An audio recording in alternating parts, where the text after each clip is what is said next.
The Baal Shem Tov was on his way to the land of Israel with Rabbi Tzvi the scribe. But on the way to Israel, the ship was stopped at an unknown island. They went ashore, and when they tried to return to the ship, they lost their way and fell into the hands of robbers. Rabbi Tzvi said to the Baal Shem, "Why are you silent? Just do as you usually do." The Baal Shem was kind of a magic rabbi. "Just do as you usually do, and then we will be set free." But the color had left the Baal Shem's face. He replied, "I know nothing at all anymore. I forgot everything. It has all been taken from me." I believe this kind of complete forgetting, where we can't remember who we are, where we came from, and where we wanted to go, is dangerously close to where we are as a society now. It didn't happen overnight. The moment we're in now took decades to achieve, but as George Packer writes, Americans have lost faith in institutions, in one another, and in democracy itself. Even before the current president, the damage had already begun.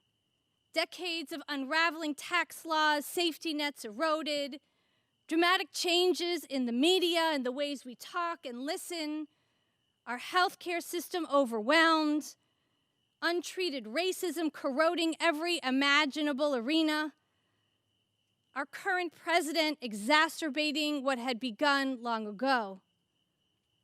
So that now, you could say collectively, we've not only forgotten who we are, American society is in a kind of wilderness, a place of in-between.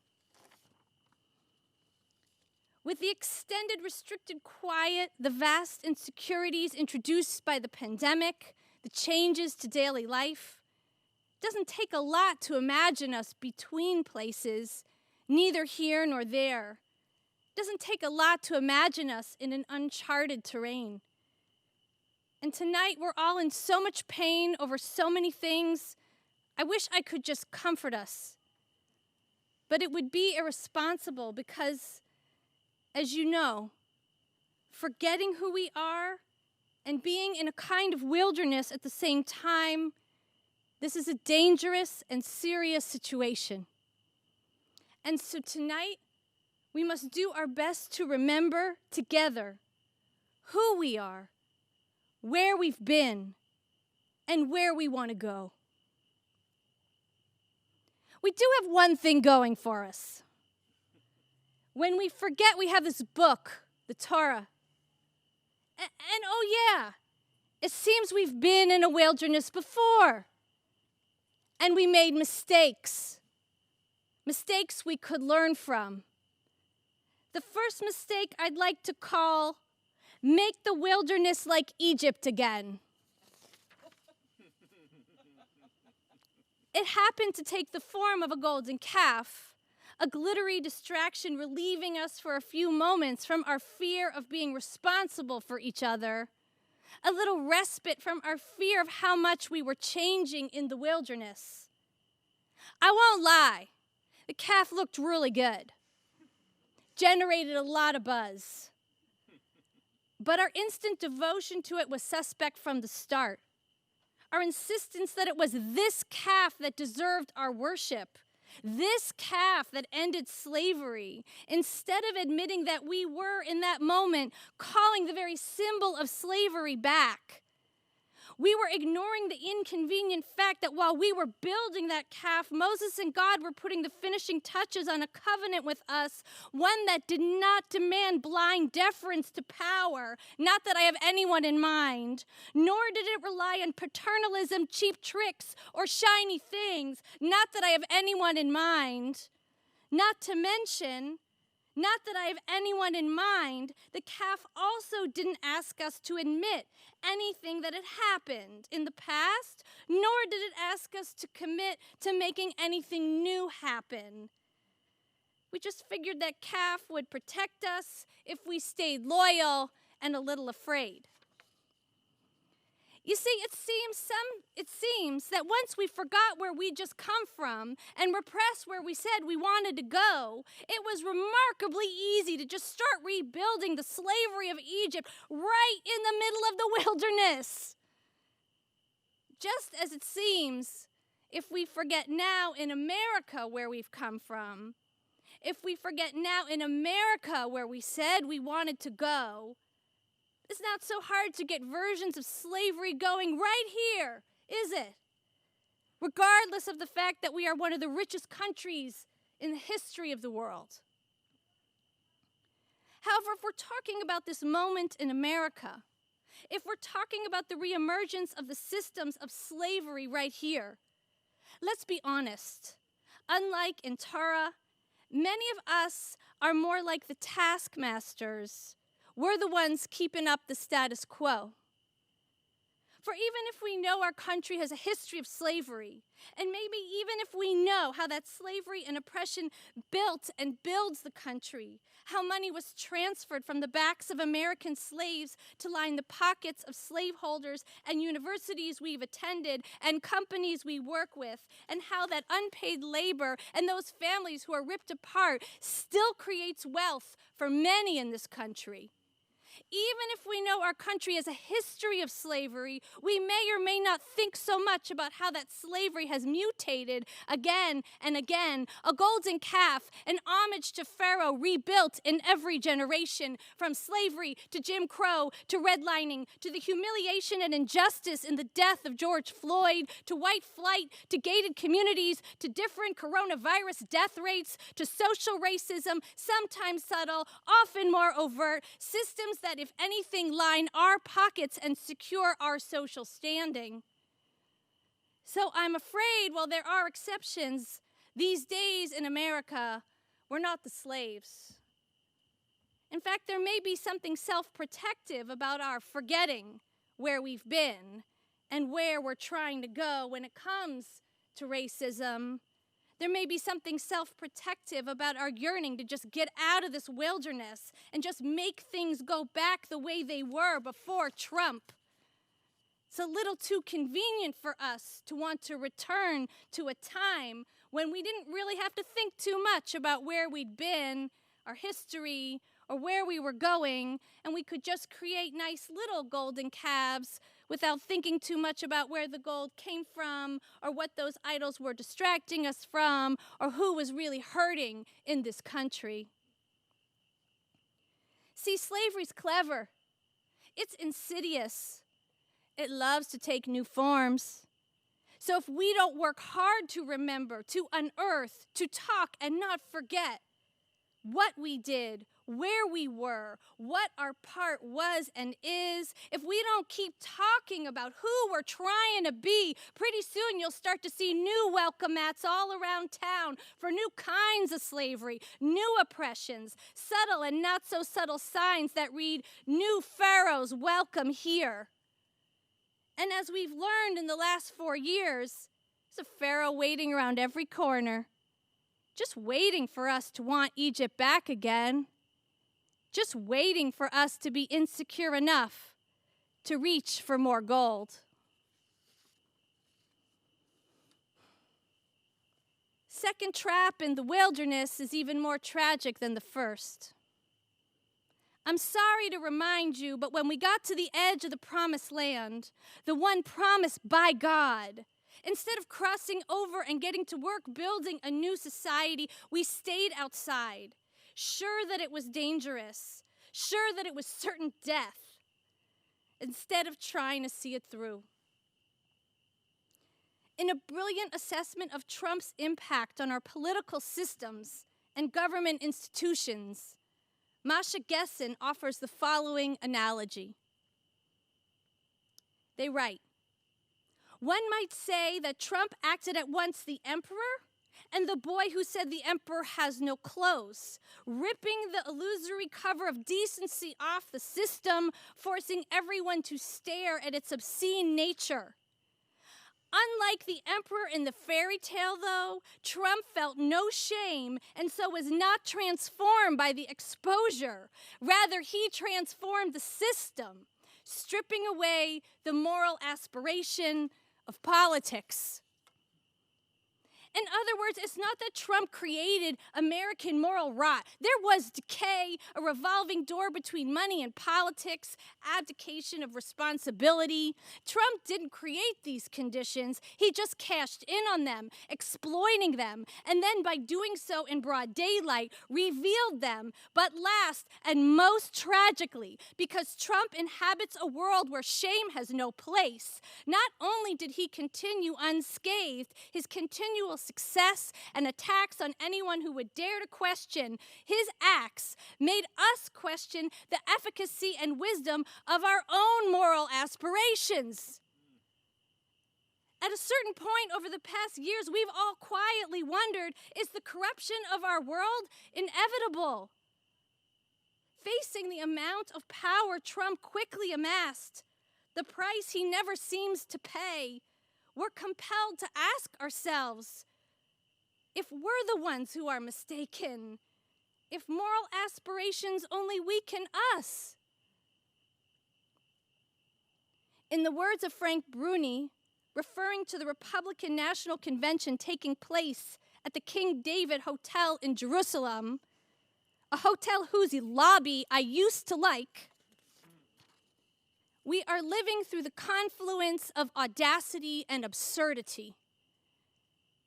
And after the stages of shock, rage, and fear pass, those of us still with any energy to pay attention recognize Trump's advancement of the idea that morality is at best up for grabs, relative. Trump's advancing that idea that morality is at best up for grabs. We're getting the message loud and clear that by hanging on to moral principles, we're only putting ourselves in harm's way. We're starting to be uncomfortably familiar with the talking points. Morality is for losers. There is no shame. Participate at your own risk. Guessing again.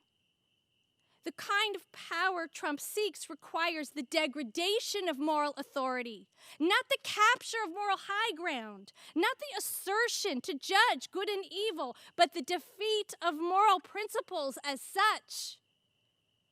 In other words, Trump wants us to forget completely our history, how we got here, the kind of people we want to be, any aspirations we have to be a larger collective, a future for our failing country.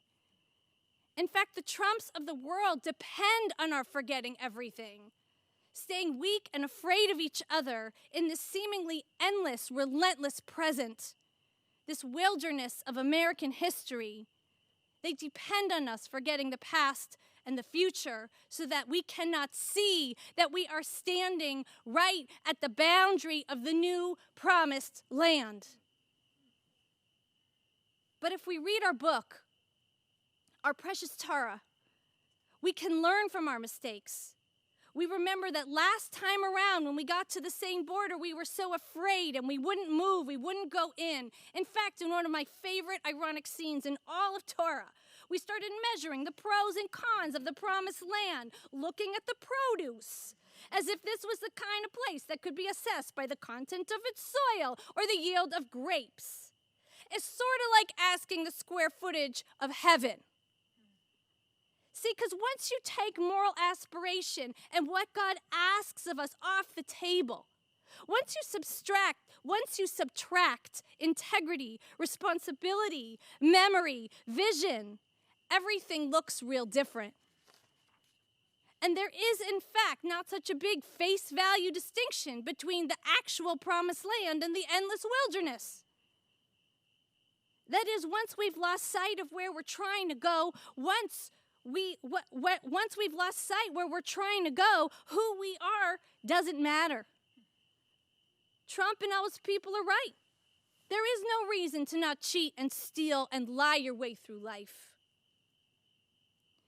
There's a midrash that at the boundary of that same promised land, not only do we refuse to go in, But when other leaders, Joshua and Caleb, try to convince us of the plausibility of the project, trying to speak to us on our basic terms, we become hysterical and inconsolable. We're so committed to our nihilistic worldview, our only solution is to threaten to pelt the messengers with stones. And that was before Twitter. But in what seems to me to be the most tragic move of all, Talmud says we actually took stones and threw them up to heaven, as if we could stone God. As if our Torah is trying to help us remember now how quickly it all unravels. When we forget who we are trying to be, not only can we reject the very place we were trying to go, hate fills the place of trust. Hate quickly fills the vacuum. We not only start to hate one another, we start to hate God. Of course, we make so much sense. We hate the one who gave us these meaningless lives. It's so twisted. And any promised lands are now just bad real estate investments. And since God is against us, the only way to survive is for each of us to fight for ourselves. And so we ask, what do we do? After all, we're already so tired and weak and afraid. We've suffered affront after affront for years now. With the little bit we have left, with our masked mouths and kids at home, with our worries about our parents and our grandparents, where do we begin? There's a teaching that in the middle of Moses' life, when he was not much of anybody except a runaway fugitive, a shepherd, before God says anything to him at the burning bush, anything at all, Vayinhag et hatzon achar hamidbar. Moses drives his flock deep into the midbar, into the wilderness, deep into the outer reaches. And the rabbis want to know, why is Moses in pursuit of the wilderness? As we could see, the wilderness is not the kind of place you want to hang out. It's a place where a person could lose her bearings. But I learned from my teacher, Aviva Zornberg, through the Midrash, that the word midbar, wilderness, is connected to the word midaber, the word for speech. So Moses pursues the wilderness because he knows that's where new things will be said and heard. A new way of listening and talking that does not only depend on power and oppression and coercion and confusion.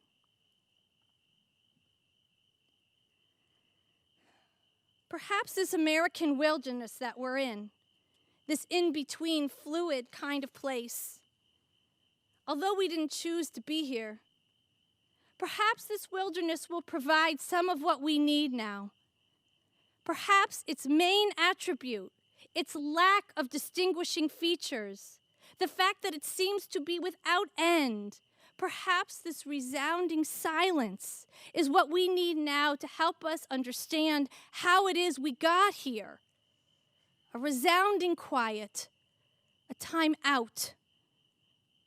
It seems possible that in such a sustained quiet, a quiet for such a long time, that we could learn how to hear differently and hear different things. In fact, we remember when we were receiving Torah in the wilderness, not only was there extreme quiet, but that quiet was followed by kolot b'midbar, in a plain reading, thunder in the wilderness.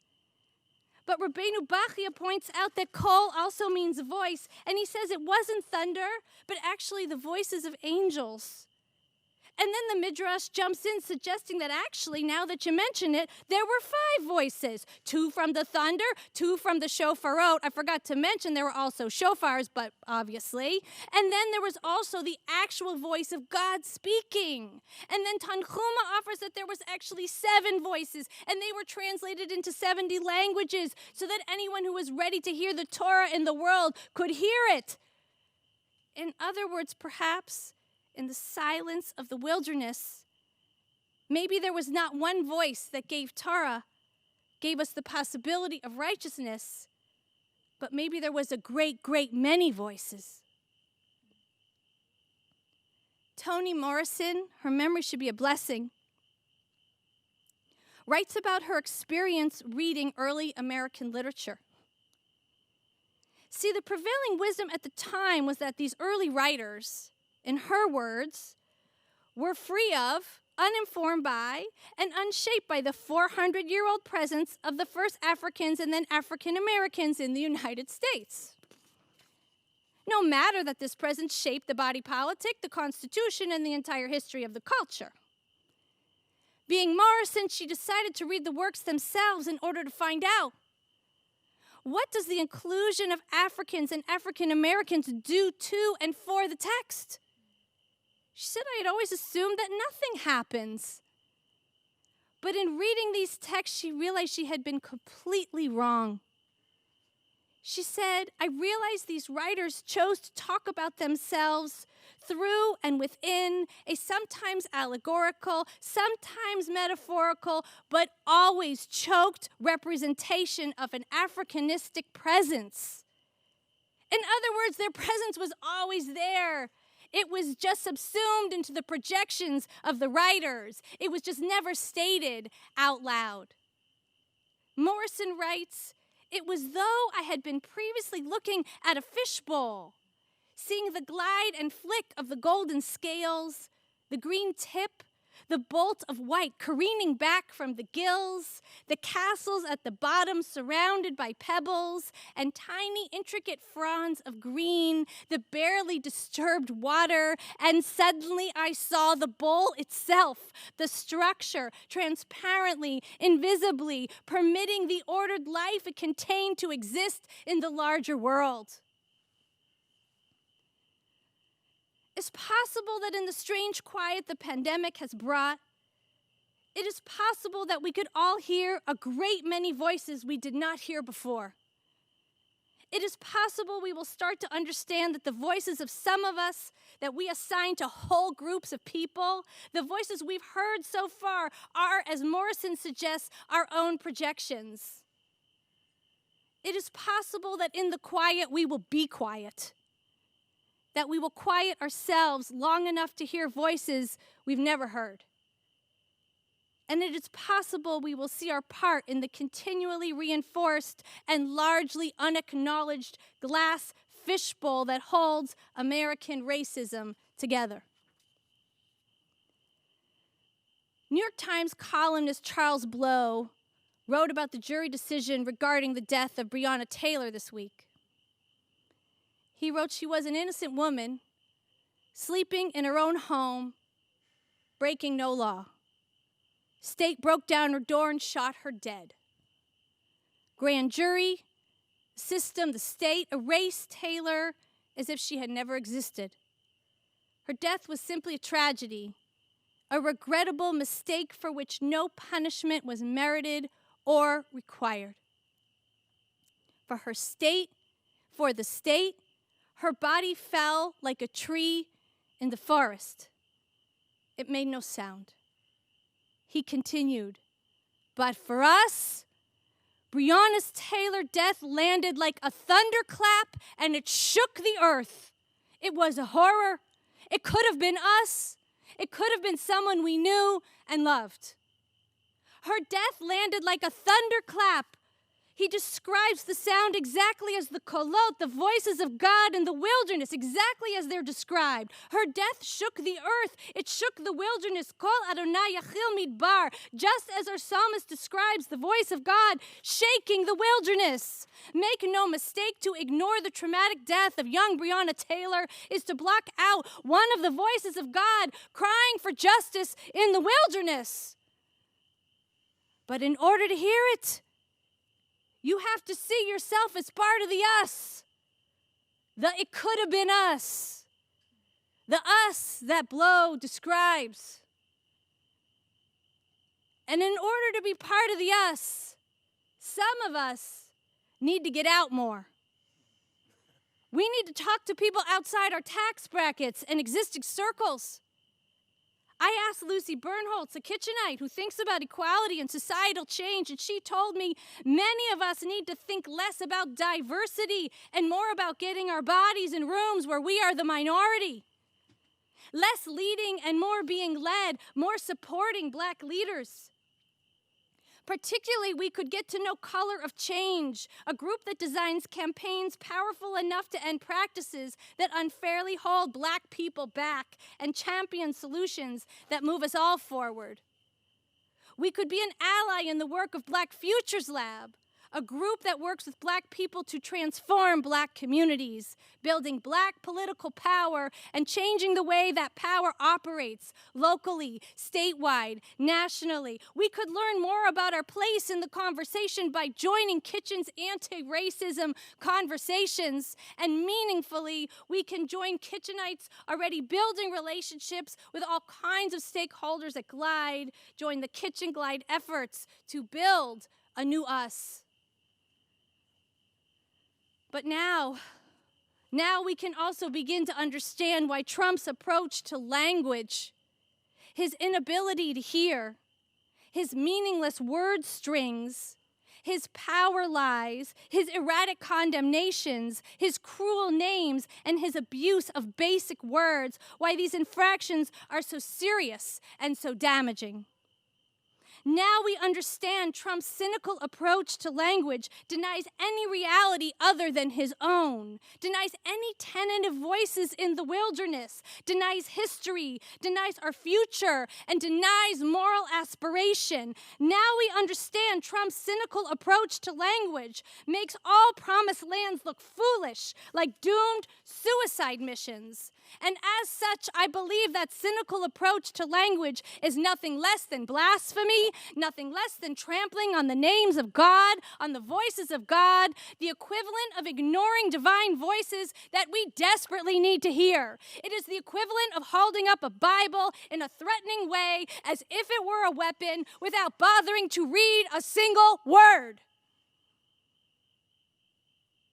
But if we want to leave this wilderness, it is not enough to identify and condemn. And it is not enough even to remember the truth and our past. Now we must also relearn how to carefully use or create words to arrive at a new shared reality that is more nuanced than it was before the conversation began. Now we must learn how to listen for new voices and trust new sources of leadership. And now we must use our words precisely and honestly to do nothing less than remember our history so that we can reach forward and reach for righteousness together. Finally, consider the example of Julia Jackson, mother of an African-American man who, in front of his sons, was shot point blank in the back 7 times. A mother who would have every right to only incinerate the world with her rage. Consider how, in addition to demanding justice, she dared to say to the country, "As I have prayed for my son's healing, physically, emotionally, and spiritually, I have also been praying, even before this, for the healing of our country. We are the United States. Have we been united? Do you understand what's going to happen when we fall? Because a house that is against each other cannot stand. Everybody," she said, "let's use our hearts and our love and our intelligence to work together to show the rest of the world how humans are supposed to treat each other. America is great when we behave greatly." Pay close attention, because even in her pain, Julia Jackson is speaking the language of moral aspiration of our Torah. No matter what any president says or refuses to say, this is the only language we've ever had, and this is the only language that we have. Her clear voice rings out in the wilderness. Hers is the language of a promised land, of a future, of a greater us that is waiting to be fully born. Hers is a voice of righteousness that reminds us that we are not lost in the wilderness at all. We're right on the edge of a new America.